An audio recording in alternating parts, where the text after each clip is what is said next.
আমি সেই মানুষটি যে ভেতরে ভেতরে ভেঙে গেছি বহুবার, কিন্তু বাইরে থেকে কখনো কাউকে কিছু টের পেতে দিইনি।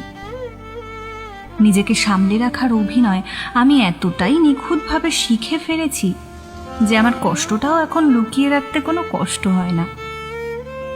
কারোর আচমকা পরিবর্তন, কথার উষ্ণতা কমে যাওয়া, আগ্রহের জায়গায় উদাসীনতা, এই ছোট ছোট বিষণ্ণতা আমাকে নিঃশেষ করে দেয়।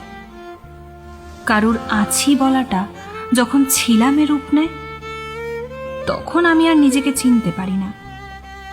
অথচ আমি কখনো কারোর কাছ থেকে খুব বেশি কিছু চাইনি, শুধু একটু স্থির থাকার জায়গা চেয়েছিলাম। আমার ভেতরে এক ধরনের নীরব ঝড় আছে, যা প্রতিদিন আমাকে ভাসিয়ে নিয়ে যায়। আমি চেষ্টা করি নিজেকে শক্ত করে ধরে রাখতে, কিন্তু প্রতিবারই নিজের ভেতরের ভাঙনটা আর সামলাতে পারি না।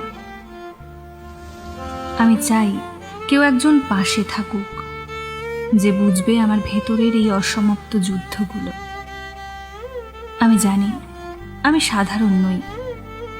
আমার অনুভব, আমার প্রত্যাশা, আমার রাগ সবই হয়তো একটু বেশি, কিন্তু আমি প্রত্যেক দিন নিজেকে বদলে ফেলার চেষ্টা করি, তবুও কিছু বদলায় না।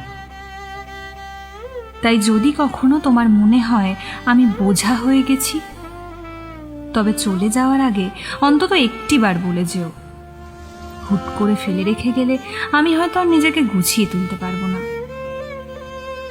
কারণ যাকে আমি আপন ভাবি, তার দেওয়া ফাঁকা জায়গাগুলোয় আমার সবচাইতে বেশি কষ্ট হয়।